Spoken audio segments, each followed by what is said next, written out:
Well, one of the oldest cemeteries in our viewing area is suffering from decades of neglect. It's the Fraternal Cemetery in Pratt City. It was established 10 years before the city of Birmingham was even founded. But as Fox 6 News reporter Christy Hutchings says today, it's almost unrecognizable.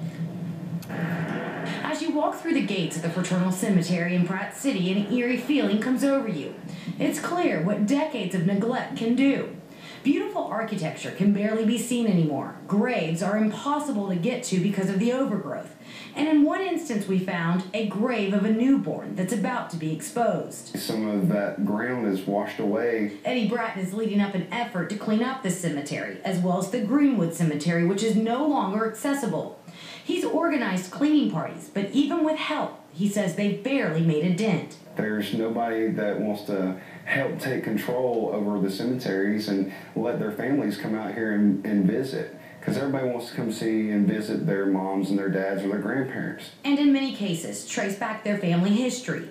Eddie found one of his relatives, James Gould, born in 1853, and he knows there's many more out here. The problem is getting to them. Eddie says the cemetery is not safe. On top of the overgrown brush, he says this is a prime spot for criminals. There's been drug deals out here, and you don't want to run across things like that just because you're putting flowers out. Just yesterday, a burial was held here. Eddie says people shouldn't be afraid to visit their loved ones. He wants to bring the cemetery back to the way it once was, when parade routes came through the cemetery, where families took photos visiting loved ones, the way it was intended. They can be a historical person, but nobody's taken any responsibility in helping us keep it cleaned up to remember those people that, help make our city what it is.